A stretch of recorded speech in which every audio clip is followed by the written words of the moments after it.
Oui, mais permets-moi de te challenger à mon tour. Okay? Ouais. Parce que ça, mettons, c'est une erreur que moi j'ai faite. C'est une erreur que je vois d'autres personnes faire et qui ont de la misère à sortir. La notion de prendre soin de ces gens.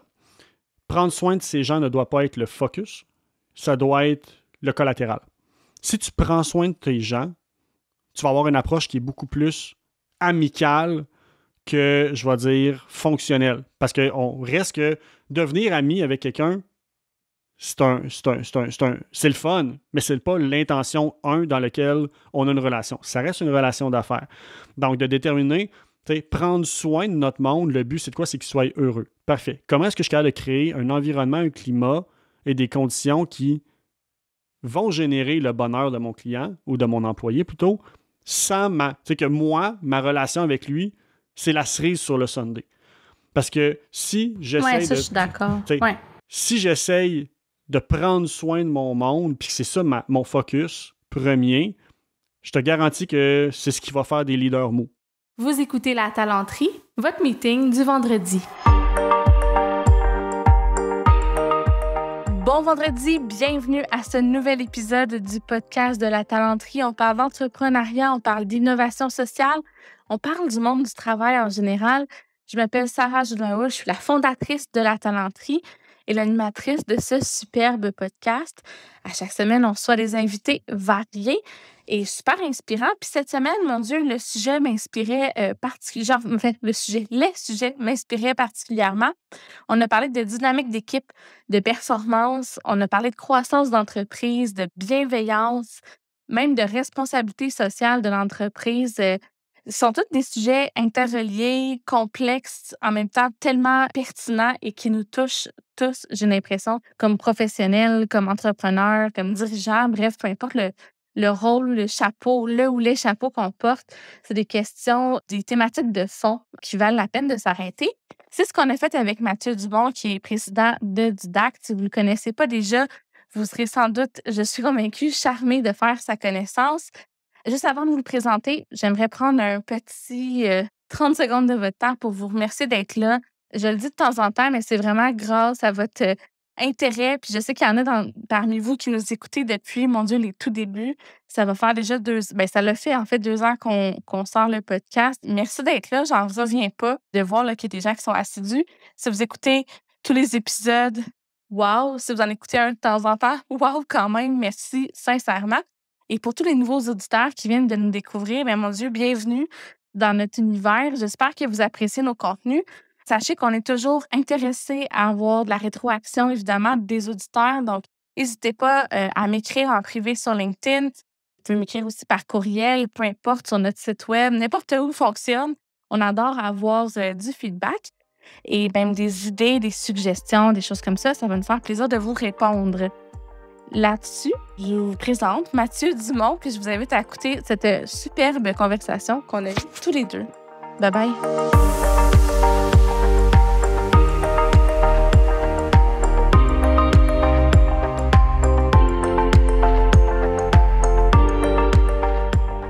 Aujourd'hui, j'ai avec moi quelqu'un de très connu dans mon réseau, Mathieu Dumont. Allô? Allô, on va se calmer, le très connu. Là. Non, c'est vrai. Quand j'ai parlé à mon équipe, là, on va recevoir Mathieu au podcast. Ouais, t'as une belle visibilité dans les réseaux sociaux. Tu sais, t'as fait plein de trucs avant. Tant mieux. Je le fais pas pour la visibilité, mais ultimement, je le fais pour que ça rejoigne des PME pour mieux performer. Fait que c'est un byproduct, c'est un produit connexe de la visibilité de ce que je vise à faire. Fait que... Ben moi, je te connais depuis même le début des lancements de la talenterie. On s'était pas tant que ça parlé avant récemment, justement, là, quand on commence de parler de podcast. Fait que bref, je suis très honorée de te recevoir. Mathieu, dans la vie, côté professionnel, tu es président de Didact. Est-ce que tu veux nous parler très rapidement de ce que vous faites à Didact? Quel genre de solutions vous offrez pour qu'on comprenne un peu? Pour ceux qui ne connaissent pas, en tout cas, si vous ne connaissez pas Didact, je fais mal mon travail, même temps qu'on va prendre une chance. Didact se trouve à être une plateforme de formation en ligne pour soutenir les PME avec la standardisation, centralisation et optimisation de tout ce qui touche la formation et le développement des employés. Exact. Fait que ça, c'est ce que tu fais dans la vie. Tu as une équipe... Vous êtes combien déjà On est chez 11. Didact? 11. Fait que quand même, puis en pleine croissance, vous avez le vent dans les voiles, ça va bien. Ça va très bien. Puis de notre côté, on essaie de démontrer que la croissance d'une entreprise peut se faire sans, trop grossir l'équipe. Donc, on est vraiment orienté sur l'optimisation des processus internes. On essaie d'être cohérent avec notre produit. Donc, comment est-ce qu'on améliore les gens plutôt que juste en rentrer des nouveaux qui vont travailler dans du chaos qu'on grandit. Donc, continuellement en amélioration continue. Oui, puis là, ça fait le pont parfaitement avec le sujet de la discussion d'aujourd'hui parce qu'on va justement parler de gestion d'équipe ensemble. Puis là, je te reçois plus comme à titre de gestionnaire ou d'individu, tu sais, pour parler un peu de comment ça se passe chez vous, qu'est-ce que tu observes, qu'est-ce que tu as appris.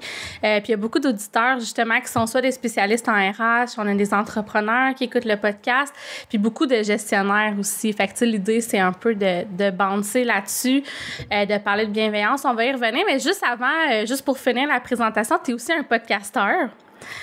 Donc, toi aussi, tu as ton propre podcast, Divergence, Exactement. avec Catherine de Cobum. C'est quoi dans son nom de famille? Catherine Dubé. Dubé. Merci de Cobum. Puis, tu en avais un autre avant aussi. On a eu Les Instigateurs qui a roulé pendant 2 ans. Je veux dire que l'audience était plus pour le travailleur autonome, le solopreneur un petit peu, alors que Divergence, là, on adresse beaucoup plus les défis de l'entreprise et un petit peu moins de l'entrepreneur. C'est sûr qu'il y a une relation directe entre les deux, mais là, on est un petit peu plus justement dans l'audience, je te dirais, entreprise en croissance, qui a des employés, donc qui vient avec des défis de gestion et des défis plus humains qu'on touchait moins justement avec les instigateurs. Donc, le filon commun des 2 podcasts reste que c'est sans filet, sans filtre. Ceux qui me connaissent savent que justement, j'ai mon langage à moi coloré et assez direct, donc ça va rester dans les 2 projets. Mais Divergence, c'est ça, ça veut un petit peu plus pour l'entreprise et la saine croissance. Ouais, puis Catherine aussi est très, tu sais, elle dit ce qu'elle pense, puis des fois vous êtes d'accord, des fois non. En tout cas, c'est vraiment un très bon podcast. Je te l'ai dit avant qu'on enregistre, mais je le dis aussi aux gens, si vous voulez aller découvrir ce podcast-là, surtout les entrepreneurs qui écoutent, là, ça risque de vous parler, de vous intéresser. J'en envoyais, comme je te disais, à Jimmy. Des fois, t'écouteras ça. On essaie de faire le pont entre les opérations et les RH, entre autres, justement, parce que de plus en plus, tu sais, moi et Catherine, on ne s'entend pas sur plusieurs choses, mais l'élément qui est pilier du podcast, c'est que la croissance, je veux dire, soutenable à long terme des entreprises se base vraiment sur l'expérience employée et comment qu'on optimise les ressources qu'on a présentement, beaucoup plus que juste la croissance dans une perspective de croître le chiffre d'affaires et on engage et croître un peu tout croche. Là, on est vraiment dans une notion de, je ne sais pas c'est quoi le bon terme en français, mais sustainability. Là, donc, je pense que ce serait durabilité long terme, exactement. Là, donc, saine croissance. Ben, c'est de ça qu'on parle ensemble, justement. Puis j'ai comme le goût qu'on le prenne peut-être à partir de tes débuts chez Didact. Je sais pas si ça ferait du sens de dire c'était comment, quel défi vous avez. Tu sais, dans le fond, t'es parti avec quelle idée quand tu voyais ton équipe? T'es arrivé à quel moment chez Didact?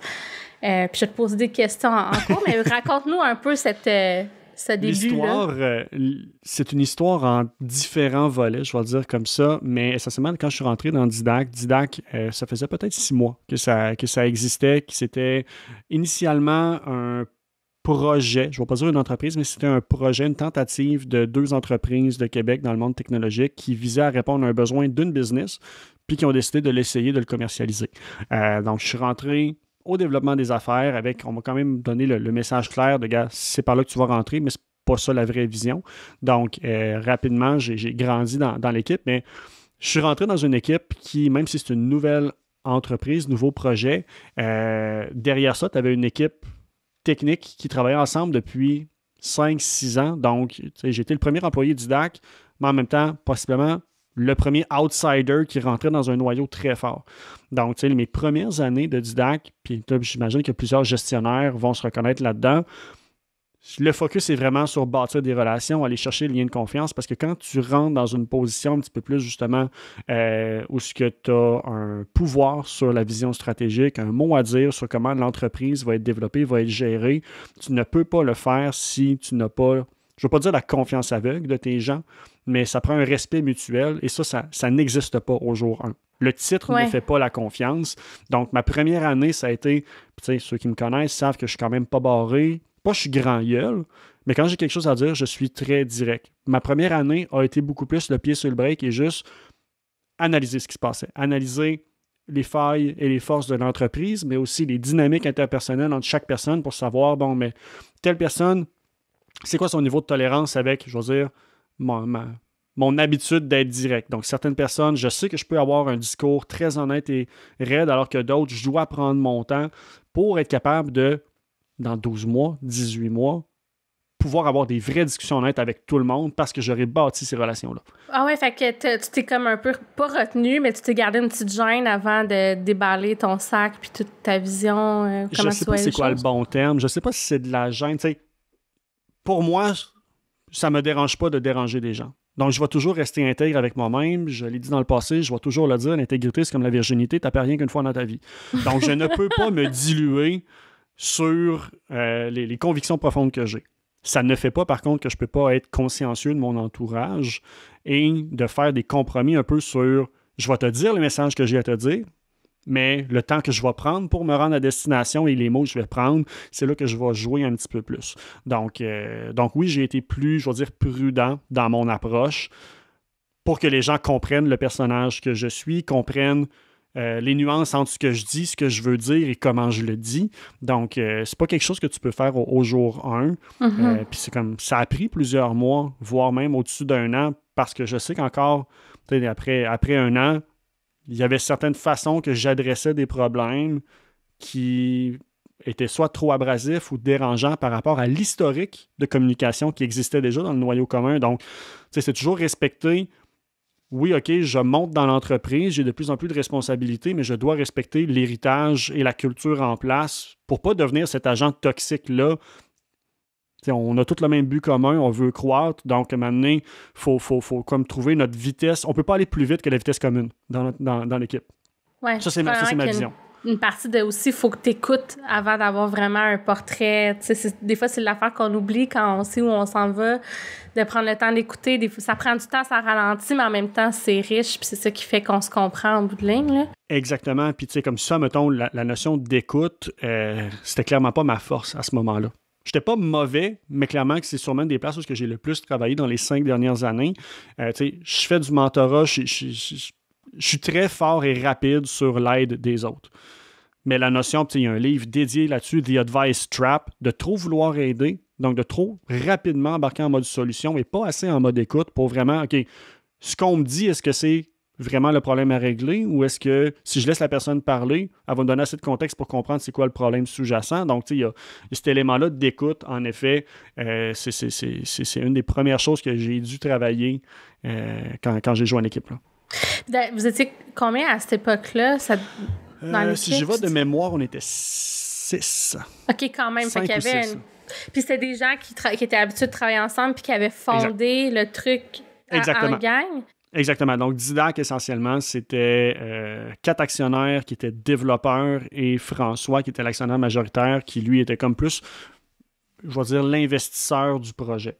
Donc, puis le noyau de développeurs, ben eux, il y avait Hooked Studio, qui était une agence de développement qui existait à l'époque depuis déjà 6 ans.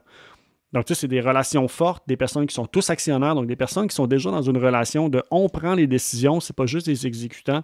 Donc, il y avait quand même une dynamique intéressante et, je veux dire, c'est un beau terrain de jeu, mais c'était challengeant au début un petit peu. Bien, c'est sûr, ça devait être full émotif. Là. Quand tu as démarré ton projet, même si tu as besoin d'aide, tu as besoin de l'amener ailleurs, tu le sais, tu es conscient, mais il y a un côté, on est attaché à ce qu'on développe, là, même si c'est pas tout le temps parfait. Fait que ça a dû être... C'était confrontant, mais puis ça, comme je le dis là, et les gars en sont conscients, mais tu sais, comme je le dirai jamais assez, le succès de Didac a... Pour moi, du moins, il n'y a pas juste une chose qui a fait le succès d'Idac, mais une des grosses choses qui, pour moi, très tôt, a joué un gros rôle, c'est l'humilité que les gars ont fait preuve à mon arrivée. Donc, tu sais, on a... les 4 gars, c'est des génies, là. Je suis la personne la plus niaiseuse de l'entreprise et je suis content de l'être. Je travaille avec des gens hyper brillants et de qualité, mais en même temps, c'est des gars qui ont essayé par le passé de lever des produits, des services, puis ça n'a pas fonctionné. Donc, ils sont arrivés avec l'humilité de on est très bon dans le technique et dans le code, mais notre historique le montre que pour lever une business, on a besoin d'aide, puis c'est là que moi, je suis venu amener de la valeur, mais à l'inverse, sans eux et sans leur humilité et leur confiance rapidement semi-aveugle, ça n'aurait pas fonctionné.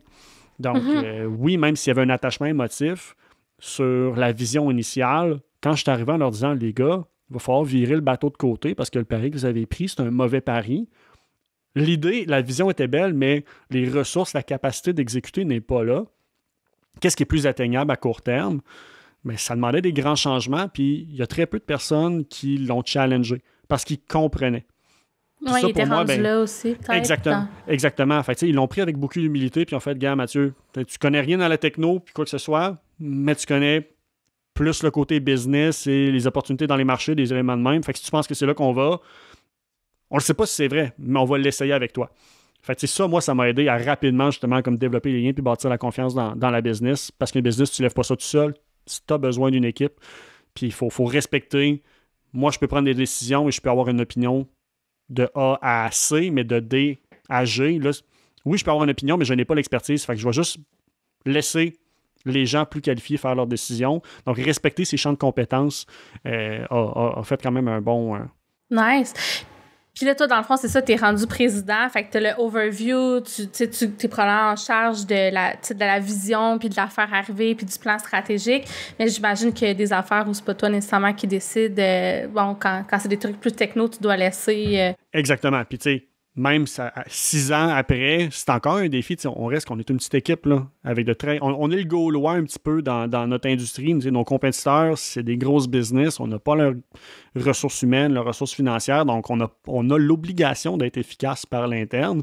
Ce qui m'amène à, oui, être impliqué encore dans plusieurs projets de différentes natures. J'ai encore plus d'un chapeau. Mais c'est de trouver cet équilibre-là entre à quel point est-ce que ce chapeau-là, c'est ma responsabilité où je suis en support. Je suis en train de micromanager ou de coacher une personne. Est-ce que je suis vraiment... si je m'implique dans un projet, je suis en train d'aider ou je suis en train de créer de la confusion sur... finalement, c'est moi le décisionnel et je suis en train de un peu nuire à la crédibilité du directeur en place. Donc, c'est un jeu d'échecs un peu. Mais j'essaye le moins possible d'être dans les opérations parce que maintenant, on peut se le permettre.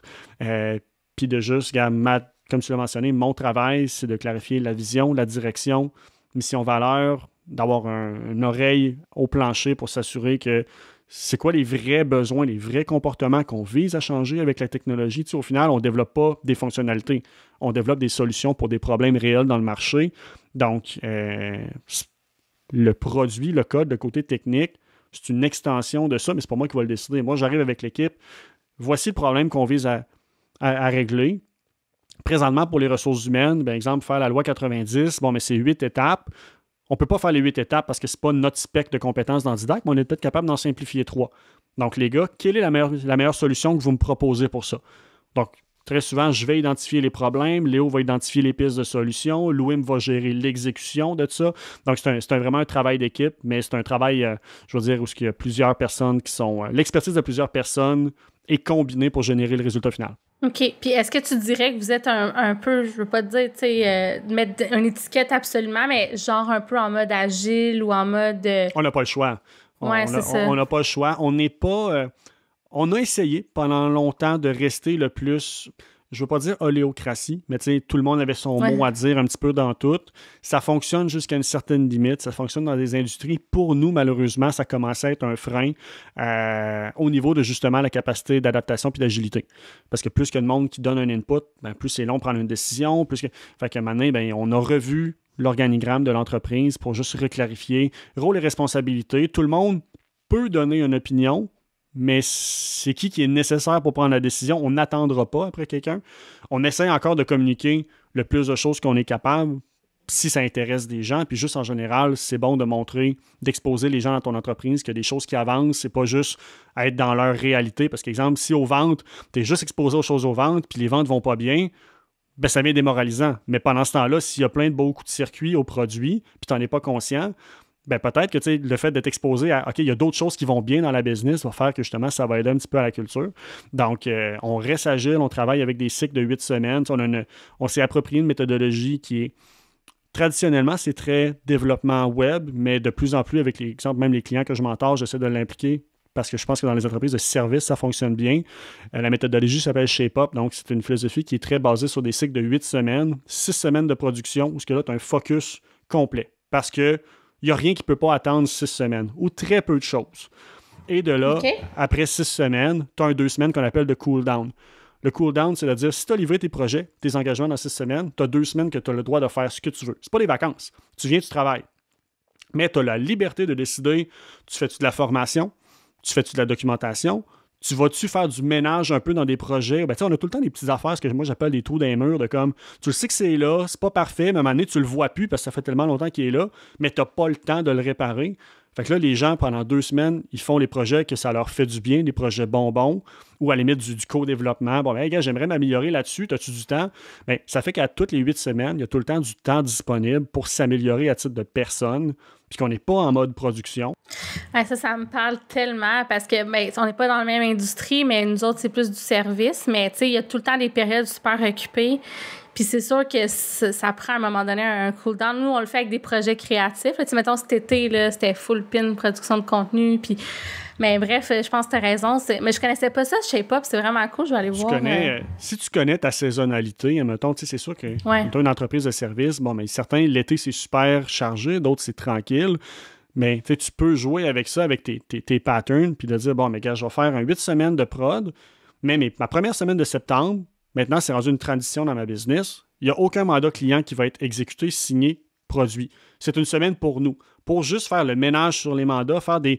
Ne serait-ce que, mettons, justement, une business de service ou en consultation, il y a énormément de choses que vous allez apprendre au cours d'un mandat. Parce que, il y a cette petite nuance-là que je n'avais pas l'expertise, il faut que j'aille m'enseigner puis m'éduquer pour pouvoir l'appliquer sur ce client-là. Bien, une fois peut-être, dans votre cas, aux 12 semaines, donc à chaque 12 semaines de prod, une semaine off, pour juste te faire là, des petites pièces de contenu pour que ça puisse aider un client dans le futur ou un de tes collègues qui n'a pas encore eu cet obstacle-là dans un mandat client, mais la prochaine fois qu'il l'a, toi, tu as déjà fait ce chemin-là, puis tu as déjà créé une pièce de contenu. Fait que tu viens d'y accélérer, tu viens de faciliter sa vie, puis on fait en même temps du rayonnement, d'expertise interne, du partage de connaissances. Ouais. Donc, il y a plein de façons de s'approprier un peu cette philosophie-là de ta business s'améliore juste si tu as du temps prévu à l'horaire pour t'améliorer personnellement. Oui, mais ce que j'aime aussi dans ça, c'est super comme pour l'efficacité, la productivité de l'équipe, là, fait que c'est un gros wow. Mais en plus, je me dis côté charge mentale, puis là, ça revient un peu à ce que tu parlais d'essayer d'être bienveillant puis de considérer un peu le point de vue des gens, mais le fait d'avoir un peu de temps de cool down puis d'être moins en mode livrable, probablement que ça fait beaucoup de bien aussi côté santé mentale, là. Oui, absolument. Puis, tu sais, comme ça fait aussi que tu as un temps pour pas faire tes one-on-one sur un coin de table ou quoi que ce soit. Tu sais, il y a beaucoup de choses, comme je te dis, tu veux ton temps de prod, tu protèges le focus le plus possible. C'est pas le temps d'aller poser des petites questions, d'entreprendre des projets secondaires là-dedans. Non. Le pari qu'on a pris, c'est on a rempli au maximum de capacité qu'on juge acceptable. Tu sais, nous, on va booker notre monde à une charge de 80% en moyenne. Okay. Pendant le cycle de 6 semaines, parce que des fois, il y a un bug ou quoi que ce soit, il y a du réactif qu'on ne peut pas se protéger, qu'on ne peut pas anticiper, mais on remplit l'horaire des gens à 80%. C'est eux qui sont responsables de gérer leur horaire comme ils le veulent, puis dans le pire des cas, tant mieux, ça a pris moins de temps que prévu, puis leur cooldown est encore plus long. Ou ils peuvent venir en soutien à d'autres personnes. Donc, on a un volet qui est très responsabilisation de nos employés, de comme, jasez-vous entre vous, trouvez c'est quoi le meilleur plan de match entre vous. On n'est pas là pour trouver la solution pour vous. On a déterminé c'est quoi la patinoire. C'est vous qui faites. Vous promenez dedans comme vous voulez. Mais je ne peux pas mettre des attentes de production de 6 semaines si à tout bout de champ, moi-même, je suis en train d'aller le déranger avec des choses qui n'étaient pas prévues dans son horaire. Fait que ceux-là, je les mets de côté. C'est l'autre volet, l'autre côté de la médaille. Là, ça implique exact. Ça. Ouais. Tout le réactif, là, ça te demande une grosse discipline de comme, mais ça va attendre 6 semaines. Ça va attendre. Le pire des scénarios, c'est 6 semaines. C'est-à-dire, on part un cycle de production. Il y a quelque chose qui arrive, une demande client, je ne peux pas aller déranger un dev pour qu'il fasse une investigation. Il va le faire au cooldown, possiblement. Mais à partir de là, puis ça vaut la peine de le mettre sur papier. Qu'est-ce qui vaut la peine qu'on arrête l'achat au complet parce que c'est un risque critique pour notre business ou le client?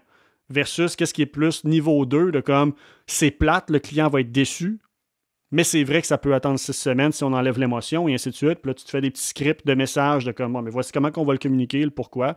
Puis en amont, de toute façon, quand tu signes un client ou tu entreprends un mandat, tu le communiques que c'est comme ça que tu travailles. Puis le client va comprendre. C'est comme, hey, gars, on embarque sur des mandats. Quand je travaille sur ton mandat, je ne suis pas dérangé par d'autres clients parce qu'on ne le tolère pas.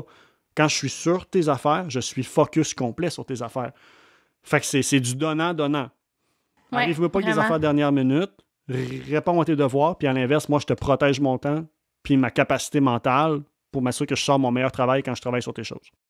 Mais tu vois, parce je sais qu'avant d'enregistrer, on parlait beaucoup de bienveillance. Puis ça, je trouve que c'est un exemple très fort de bienveillance. Puis moi, j'essaie tout le temps de me dire ça parce que j'ai vécu dans des environnements de travail très stressants, puis tout prenant. Puis je me disais tout le temps, mon Dieu, il faut que je gère mon stress. Mais à quelque part, je trouve que c'est la responsabilité aussi de l'équipe de direction de gérer la charge de travail puis les attentes. Puis dans ma tête, c'est une responsabilité de gestion de dire non aux clients, tu sais. Puis non, on t'aidera pas, on trouvera pas de solution, mais tu sais, non, pas au détriment de la santé des gens dans mon équipe, tu sais. C'est une responsabilité partagée, comme tu l'as dit, tu sais. C'est sûr qu'il va y avoir des périodes qui vont être plus stressantes. Tu sais, comme, à titre d'employeur, ta job, c'est de fournir l'environnement puis les conditions de succès. Par contre, quand les résultats ne sont pas là, tu peux faire ce que tu es capable, mais à un moment donné, il faut que la situation se corrige. Donc, c'est sûr que, mettons, on fait un cycle de prod, on ne pogne pas les objectifs. Dans le cooldown, on va faire un post-mortem. Pourquoi on ne les a pas atteints? Quels sont les facteurs internes, externes qui ont joué? Parfait. On va mieux prévoir dans le prochain cycle. Mais quelqu'un qui ne livre pas un deuxième cycle ou un troisième cycle en ligne, il y a une limite à ce que l'entreprise peut fournir comme cadre. À partir de là, on doit se reposer une question. Est-ce que le problème, c'est la personne n'a pas de méthode de travail? Parce qu'on leur donne la chance de travailler comme qu'ils veulent. Donc là, on va peut-être être plus un petit peu directif dans j'aimerais que tu travailles comme ça ou comme telle personne. Prends-toi un moment avec, mettons, Guillaume qui va te montrer comment il travaille parce que Guillaume, il ship tout le temps. Fait que c'est peut-être juste gestion de ton temps, gestion de focus. Ou à l'inverse, je travaille justement sur un outil là-dessus pour l'écart de performance. De voir avec ton employé, parfait, tes zones de friction, ils étaient où? Parce que des fois, c'est un manque de compétences. Des fois, c'est un manque d'outils et d'investissements qui doivent être faits. Puis là, c'est pas la faute de l'employé. Donc, il y a des choses que j'ai peut-être des angles morts sur des conditions de succès que j'ai sous-évaluées. Puis on est capable de s'entendre sur un plan commun. De dire, gars, là, tu n'as pas livré. Qu'est-ce que, selon toi, je dois faire pour t'aider? On va le mettre en pratique, puis on va réévaluer si tu livres ou non le prochain cycle. Oui, puis s'il y a des décisions à prendre, on va les prendre. Puis, mais pour moi, tu vois, c'est ça la bienveillance. Puis, tu sais, on entend de plus en plus parler, de plein de façons, c'est un peu galvaudé. Mais tu sais, dans la vraie bienveillance, il y a le fait d'avoir le courage managérial, de dire les choses, de les dire à temps, de les dire en étapes pour que la personne puisse s'adapter. Puis si ça fonctionne pas, tu sais... puis pour l'équipe aussi, parce que quand tu as des collègues de travail avec qui ça marche pas, ça peut être lourd là, pour l'équipe. Fait que des fois, c'est mieux de tirer sur le plaster. Possiblement que ton auditoire connaît le livre. C'est une bonne entrée en matière. Je veux dire, il a été très glorifié comme livre, un petit peu trop à mon sens, mais ça reste une bonne base. Radical Candor par Kim Scott, qui est une bonne façon, admettons, de dire, voici comment on va se dire les vraies choses, mais pour des bonnes intentions, puis repartir. Mais c'est ça, tu sais. Je veux dire, puis comme la bienveillance, on a toute une définition différente. Moi, ça sonne très ésotérique. Puis tout, on n'est pas là pour protéger, on n'est pas là pour sauver personne. On est là pour les soutenir, mais maintenant, pas à n'importe quel prix. Donc, les discussions difficiles, on doit les avoir. Même si ça va créer un inconfort et que peut-être ça va créer des frustrations. Peut-être que la meilleure façon d'aider quelqu'un, c'est de le mettre tellement fru qu'il va partir de lui-même. Parce qu'il va se rendre compte lui-même que cet environnement-là, il n'est pas pour moi. Et pas nécessairement à cause de la culture, mais peut-être que justement, ça va lui forcer. Tu sais, il y a bien des conversations qu'on n'a pas avec soi-même et qu'on évite d'avoir. Puis ça, c'est vrai à titre de gestionnaire, mais c'est aussi à titre d'employé. Des employés qui pensent qu'ils sont meilleurs qu'ils le sont, malheureusement, oui, un employeur peut te fournir des formations puis tout, mais c'est une question de mindset, une question de perception de soi-même. Ça reste qu'une personne qui a ce pattern-là va rarement être satisfaite et va rarement prendre bien la critique parce qu'elle va toujours trouver une excuse externe, parce qu'elle refuse d'admettre que je suis peut-être pas aussi bon que je le pense, à cause qu'il y a un manque d'humilité. Donc, tu sais, faut soutenir la personne en étant honnête, en toujours positionnant c'est quoi le but commun derrière ça. Si tu es dans l'organisation, c'est parce que techniquement, on vise à accomplir quelque chose ensemble. Si c'est juste pour les intérêts, soit de la business ou pour juste un employé, ça ne fonctionnera pas. Peut-être que ça va fonctionner court terme, mais ça va vite devenir, je vais dire, toxique pour un ou l'autre des parties. Puis, je suis 100% d'accord, mais de toute façon, les gens sont pas bien quand ils sentent qu'ils performent pas. Là, même si il y a des non-dits puis qu'on le dit pas, on le sait là, quand ça marche pas. Mais il y en a qui s'acharnent malgré tout. Ouais, puis là... Tu seras pas bien, mais il y en a qui sont capables de vivre très longtemps pas bien. Puis ça, à un moment donné, c'est comme là que ça devient c'est la responsabilité à qui, en fait? Si je vois qu'un employé, j'ai tout donné, puis il essaye, puis il est plein de bonnes intentions, mais les livrables sont pas là, mais qu'en même temps, lui refuse de soit démissionner ou de reconsidérer ses options. Faut prendre des décisions difficiles. Exactement, là. Mais c'est juste que, dans le fond, ce que je voulais te challenger, c'est de te dire on n'est pas là pour prendre soin de personne. Puis c'est drôle, puis c'est peut-être moi là, qui est super naïve puis fleur bleue, mais moi, dans ma tête, puis tu sais, ça fait pas longtemps que je suis entrepreneur, là. Fait que, tu sais, je dis ça en toute humilité. Mais moi, avant même d'avoir des employés, quand j'ai lancé la talenterie, je me disais, moi, dans la vie, j'accompagne des employeurs parce que, tu sais, mon endgame, c'est, oui, de nourrir les entreprises. Puis moi, tu sais, je veux que les PME gagnent la guerre des talents. Puis, mais aussi, j'ai tout le temps le bien-être des employés en tête. Puis je me suis dit, moi, comme employeur, si je crée des emplois, j'ai une responsabilité. Puis ça, moi, je prends ça là, comme full au pied de la lettre. Là. Tu sais, c'est sûr que dans la responsabilité, la pérennité de l'entreprise, c'est comme numéro 1. Parce que s'il n'y a pas de pérennité, il n'y a pas de stabilité d'emploi. Fait que, mais c'est juste que je le vois de même. Je me dis pas, on est ici pour faire une business, puis si ça marche, tant mieux. Tu sais, c'est comme, OK, non, on est ici parce qu'on a un projet collectif, on embauche des gens, puis ben, pour que ça marche, puis qu'on ait du fun ensemble, ben, il faut que la business, ça marche bien aussi. En tout cas, Oui, mais permets-moi de te challenger à mon tour. OK? Ouais. Parce que ça, mettons, c'est une erreur que moi j'ai faite. C'est une erreur que je vois d'autres personnes faire puis qui ont de la misère à sortir. La notion de prendre soin de ces gens. Prendre soin de ces gens ne doit pas être le focus. Ça doit être le collatéral. Si tu prends soin de tes gens, tu vas avoir une approche qui est beaucoup plus amicale que, je vais dire, fonctionnelle. Parce qu'on reste que devenir ami avec quelqu'un, c'est le fun, mais c'est pas l'intention, dans laquelle on a une relation. Ça reste une relation d'affaires. Donc, de déterminer, prendre soin de notre monde, le but, c'est de quoi? C'est qu'il soit heureux. Parfait. Comment est-ce que je suis capable de créer un environnement, un climat et des conditions qui vont générer le bonheur de mon client ou de mon employé plutôt, sans tu sais, que moi, ma relation avec lui, c'est la cerise sur le sundae. Parce que si j'essaie je suis d'accord. Si j'essaye de prendre soin de mon monde, puis que c'est ça mon focus premier, je te garantis que c'est ce qui va faire des leaders mous. Des gestionnaires qui sont là plus justement pour, je vais dire, avoir des discussions à voile, voiler un petit peu, de comme je te dis que ça va pas, mais je te le dis avec des grosses pincettes, gants blancs, voilà de la ouate, veux-tu papier bulle aussi? On tourne malheureusement, fait que c'est des situations qu'on va étirer trop longtemps, puis qu'on laisse les situations dégrader, puis vu qu'on l'a trop niaisé, ben on a créé un précédent. Ça fait partie de la culture maintenant des fois.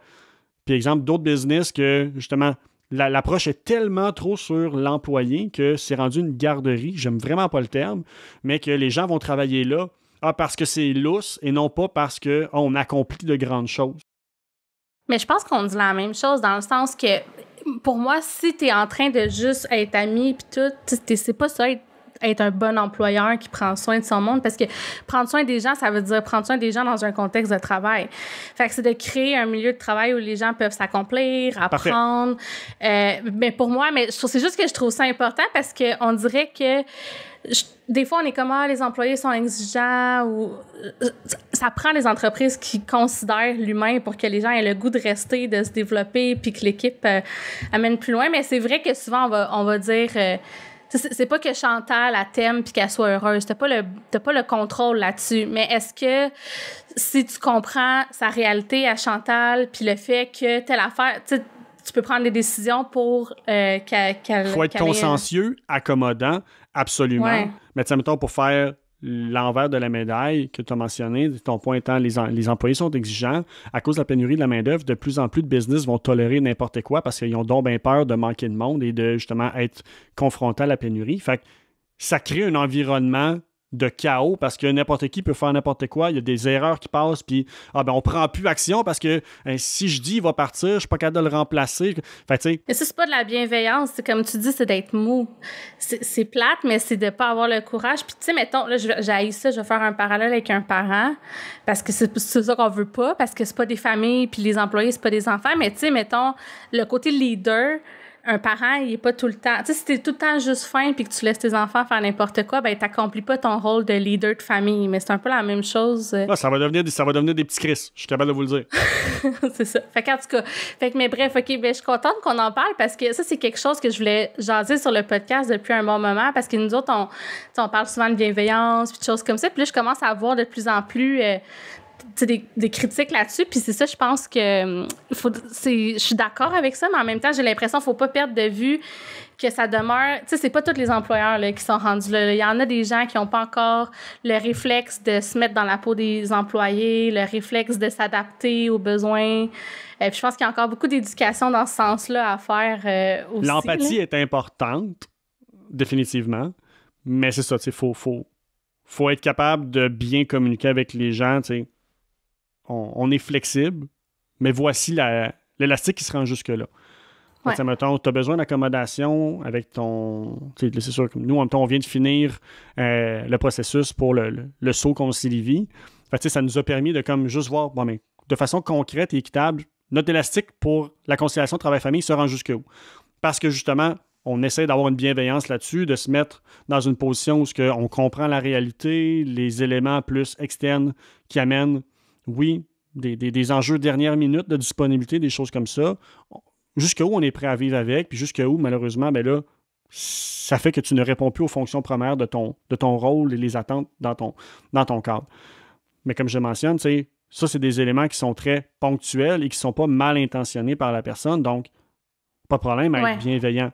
Mais à l'inverse, l'élément de surtolérance, un petit peu, parce que justement, soit on ne veut pas déplaire à la personne parce que c'est la première fois qu'on est dans un poste de gestion, puis on n'a pas appris qu'être gestionnaire, justement, c'est pas être ami. Mm-hmm. Ah, t'as raison. Mais ça, c'est de l'agréabilité. Tu sais, c'est pas de la... C'est plus... T'es dans l'agréabilité plus que dans un style de leadership qui est plus dans l'harmonie ou le coaching. Là. Tu sais, c'est pas la même chose, vouloir se faire aimer. Puis c'est un piège qui est difficile, mais t'as raison que... Tu veux être dans une position où ce que... Puis, ça, c'est une image que je sais pas si c'est juste moi qui l'ai inventée ou bien je l'ai pris de quelque part puis ça m'est resté, là, mais l'effet que tu laisses quand tu rentres dans une pièce.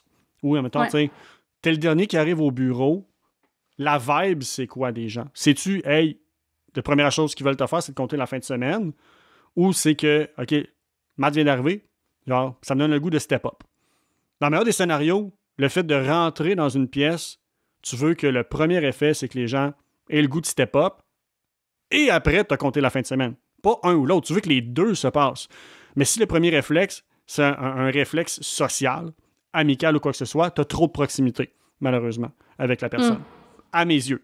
Autant par rapport à ce que toi, tu vas être capable de lui dire, qu'à l'inverse, ce qu'elle va être à l'aise de te dire ou ce qu'elle va plutôt te cacher. Donc, d'avoir cette relation saine-là de...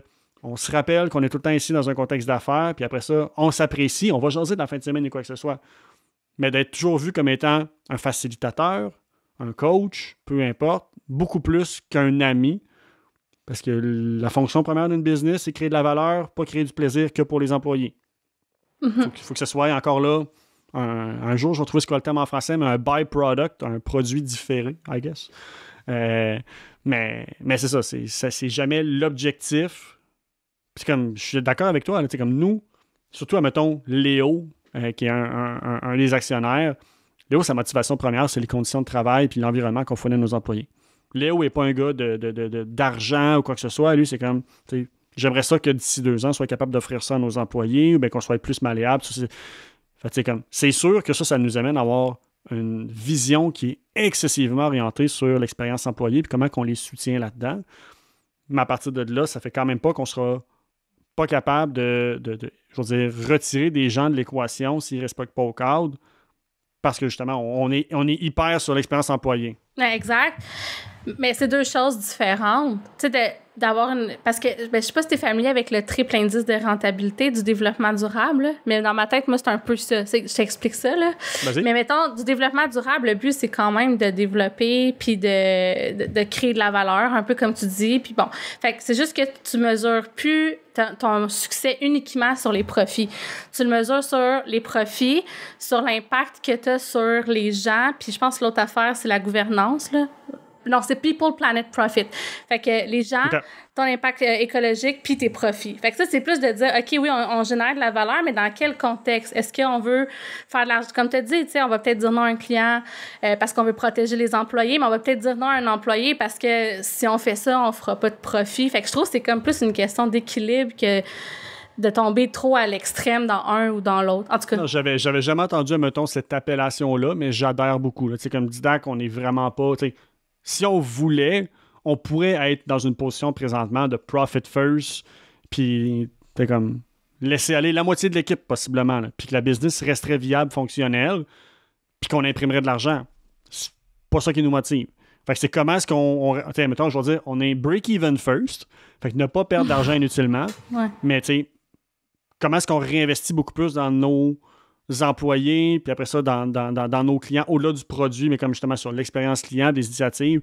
Je pense qu'un des éléments forts de la business, c'est que tous les associés s'entendent sur la notion de une des grosses motivations qu'on a, puis mettons, comme moi, c'est ma première. Je veux dire, oui, évidemment, je veux impacter les PME. Oui, je veux réduire le taux d'essai des PME dans le premier 5 ans. Je veux rejoindre le plus grand impact. Cool. Mais ma motivation numéro 1, quand je rentre le matin, c'est de savoir qu'il y a 11 personnes qui ont une qualité de vie grâce à nos idées, qui, eux, ont des familles. Donc, avec nos simples petites idées, on est capable de faire vivre et offrir une qualité de vie à 25-30 personnes. Donc, tu sais, c'est un effet domino, un effet exponentiel qui, pour moi, est beaucoup plus grand que « Ah, on a sorti 26% de marge de profit cette année. » Je suis comme... Mais there you go. C'est une colonne dans un fichier Excel, là. Mais pour moi, c'est ça, d'être un employeur bienveillant puis d'en faire un objectif d'affaires parce que justement, c'est comme ça qu'on change la société, là, sans vouloir être trop quétaine, là, mais c'est vraiment ça. Puis c'est des décisions de gestion sur on va retarder un client peut-être dans un certain contexte, l'écart des salaires entre les gens, on va garder des personnes sur le payroll, même si ça veut dire qu'on brûle des centaines de milliers de dollars cette année parce que ça fait longtemps qu'ils sont là, puis ils valent la peine qu'on s'endette une année pour protéger leur emploi parce que l'année prochaine, ça va revenir. Comme de ne pas être réactif nécessairement sur protéger les sous. Non, tu as du monde, il faut que tu reconnaisses le passé, la contribution, le potentiel à long terme et pas juste réagir sur l'aspect financier court terme. Mais après, tu as une équipe au complet. Fait que si tu gardes quelqu'un sur le payroll qui fait pas de sens puis ça met la pérennité de l'entreprise... Là, tu sais, c'est ça, en tout cas. Fait que bref, je pense qu'on s'entend. C'est l'autre penchant du balancier, absolument. Ouais. C'est ça. À partir de quand tu protèges une ou deux personnes sans le faire au détriment des autres. Exact. Fait en tout cas, c'est super intéressant, mais mettons qu'on revient à ton histoire, là, parce que là, on a full divergé, mais juste pour, tu sais, parce que dans ce que vous vivez, il y a le défi de la croissance, tu sais. Puis t'as nommé que, puis je sais plus si on avait parti l'enregistrement, mais t'as dit, tu sais, nous autres, on est en croissance, on veut grandir, mais on veut rester une petite équipe. Puis ça, j'avoue que j'aspire à ça moi-même, fait que j'aimerais ça même t'entendre sur pourquoi vous avez décidé ça, first, que vous voulez rester une petite équipe, puis comment vous le faites arriver, puis c'est quoi que ça l'implique, en fait, de rester une petite équipe, puis d'être efficace, puis de grandir? C'est un pot pourri de différentes motivations qui sont à la fois des intérêts et motivations personnelles par rapport à mon style de gestion, que juste philosophiquement, comme pour être cohérent aussi avec le message qu'on essaie d'envoyer, le positionnement. Tu sais, Didac, oui, on a choisi la formation comme étant le créneau dans lequel on aide, mais en réalité, si tu regardes à plus haut niveau, le brand, moi, Didac, je veux que ce soit positionné comme la business qui est précurseur et qui est un exemple de saine pratique de gestion. Mm-hmm. Qui ne se limite pas à la formation. Tu sais, qui va au-delà de ça, mais c'est juste l'app, elle, on la restreint à la formation. Puis de là, moi, je pense qu'on est vraiment présentement pas dans une guerre de pénurie de main-d'œuvre et de talent, mais beaucoup plus dans une guerre d'efficience interne. Tu es confronté à la pénurie de talent seulement si tu es dans une position de croissance et tu dois pourvoir des postes qui n'existent pas, à mon sens. Parce que si tu es juste en remplacement, très souvent, si tu fais le travail d'optimiser tes processus à l'interne, tu vas te rendre compte que tu n'as pas besoin d'engager 20 personnes, tu as peut-être besoin d'engager 5 personnes. Vous êtes juste inefficace avec les gens que vous avez, ils sont sous-utilisés, mal encadrés, mal développés. Fait que, tu sais, pour être cohérent avec ça, mon objectif, c'est présentement, on est 11. Moi, mon objectif, c'est de doubler à tripler le chiffre d'affaires sans dépasser le cap des 15 personnes dans l'entreprise. C'est du 200-300% d'augmentation visée, chiffre d'affaires, avec une augmentation de 20% de mon workforce. Fait que tu comprendras que ça passe beaucoup sur chaque action qu'on fait, est-ce qu'elle a une valeur ajoutée? Les actions qu'on fait qui n'ont pas de valeur ajoutée, est-ce qu'on les fait parce qu'ils sont nécessaires ou est-ce qu'on les fait juste parce qu'on les faisait il y a 3 ans et ça n'a pas été challengé? Est-ce que ça s'automatise? Est-ce que ça se délègue à quelqu'un pour moins cher? Donc, de toujours continuellement revoir comment est-ce qu'on est en train de travailler, puis c'est ça, la façon la plus huilée d'opérer notre moteur un peu.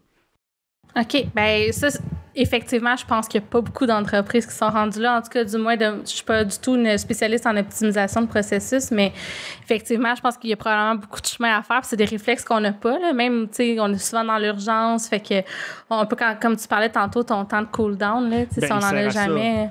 Exactement. Ouais. Là. Fait que, tu sais, comme, mais on a ces routines de meeting-là, parfait. La formule fonctionne-tu encore? C'est encore à jour? L'intention est-elle claire? Qu'est-ce qui tombe entre des cracks qui est peut-être pas mal servi par un meeting, admettons.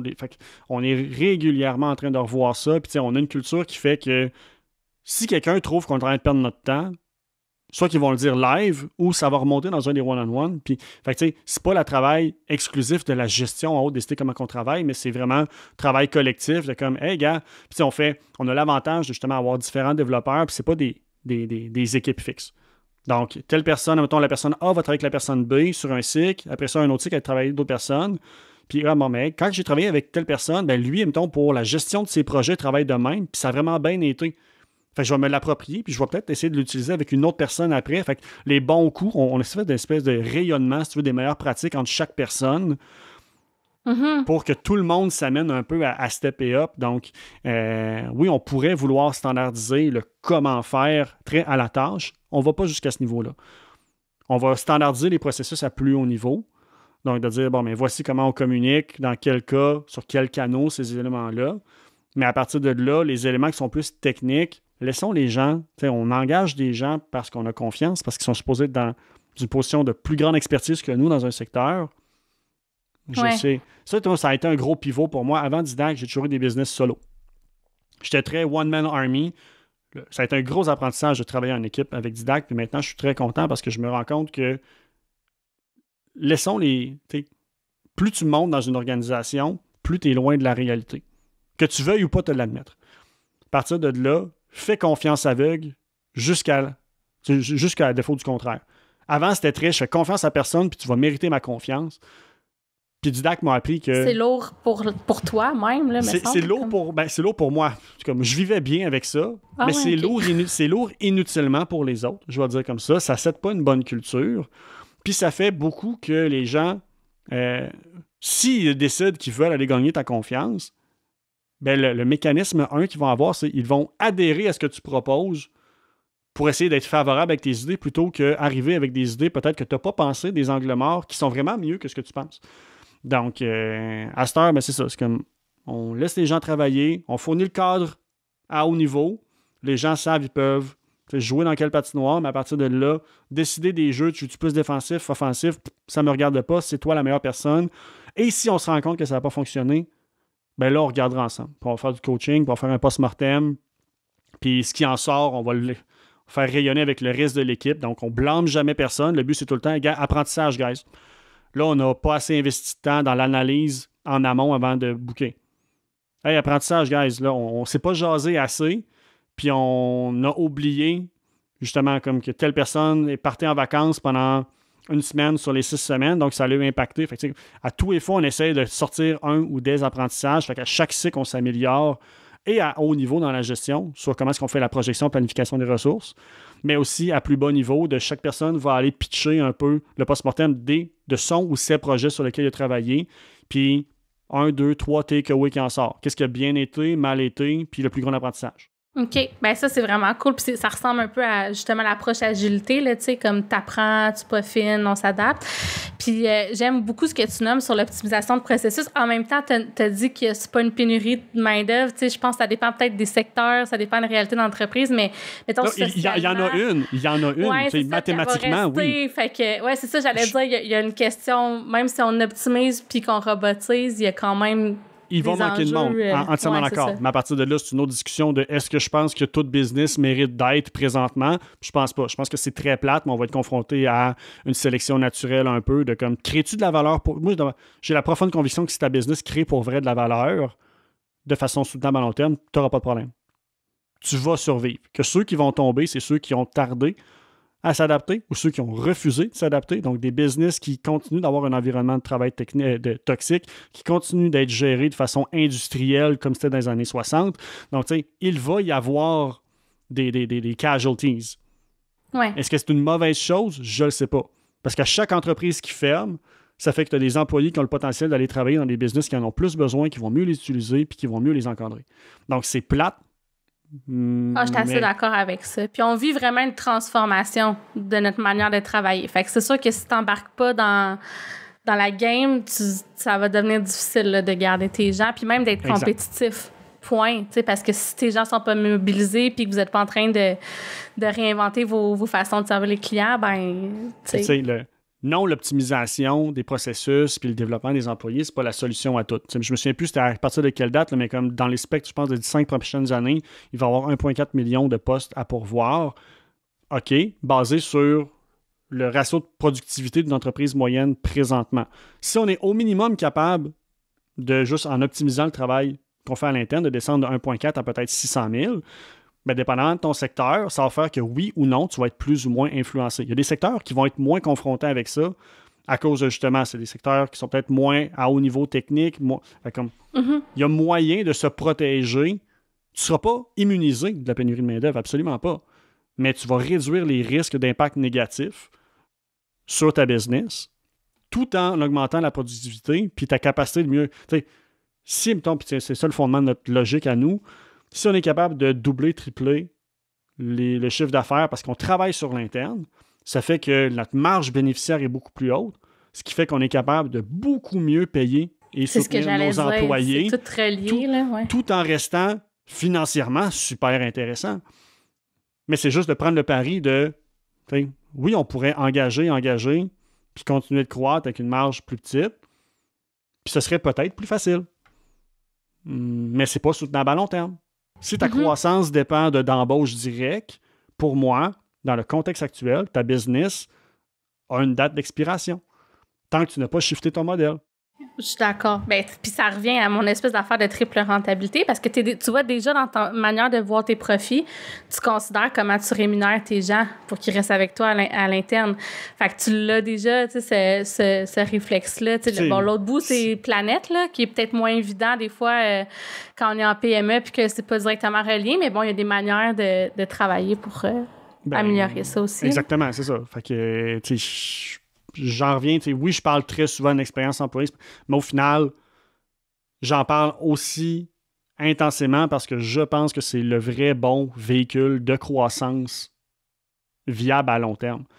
Donc, même si très souvent, je vais sonner hyper people-oriented, je le suis, mais reste que, à la base, je suis un entrepreneur. Puis je me pose continuellement la question, comment est-ce que je crée plus de valeur, impacte plus de gens avec le moins de ressources nécessaires? Et je reviens toujours à ma réponse de « occupe-toi mieux de ton monde ». C'est ça qui va m'amener le plus proche d'un succès de business. On s'en fout quasiment de par où tu le prends, ça revient au même. Parce que si tu pars des gens, tu te rends compte qu'il faut que ta business elle soit solide. Puis si tu pars de ta business, tu te rends compte qu'il faut que tu prennes soin de ton monde. Puis tout est dans tout. Bon. Exact. Fait que, c'est une belle conclusion, ça. Tout est dans tout. Mathieu, je savais que ça serait vraiment nice de te parler. J'ai vraiment adoré ça. Puis en plus, j'ai appris, c'est quoi, je me le suis noté, la méthode Shape Up. Je vais aller regarder ça pour la talenterie. Merci de ta générosité. On va mettre les liens vers le balado Divergence. On va mettre les liens vers ton profil. On va mettre les liens, évidemment, vers Didacte. Est-ce qu'il y a d'autres choses que tu voudrais plugger tant qu'à faire? Si vous développez un intérêt d'améliorer vos processus internes ou ne serait-ce que commencer à standardiser vos processus et vous ne savez pas par où commencer, parce que c'est le constat que je fais souvent, les gens s'y intéressent, mais sont victimes de l'inaction parce qu'ils ne savent pas par quel bout le prendre. Mathieu@commercialdidacte.com, écrivez-moi, je vais vous donner accès à 2 trainings possiblement. Comment cloner vos meilleurs employés et comment créer des champions des processus dans vos business. C'est un prêt à consommer avec des gabarits et tout. Vous aurez plus l'excuse de je ne sais pas par où commencer. On vous prend par la main étape par étape, puis c'est la meilleure façon de commencer à se tremper les pieds dans une philosophie d'amélioration continue pour une croissance plus soutenue. C'est dit, puis je suis convaincue que tu vas avoir des courriels parce qu'effectivement, je pense qu'il y a bien des gens qui se posent la question. Merci encore pour ton passage, puis tu reviendras, Mathieu. On parlera justement plus de formation, là, vraiment précisément la prochaine fois ou d'autres choses, on verra. C'est moi qui te remercie beaucoup. Merci, bye-bye.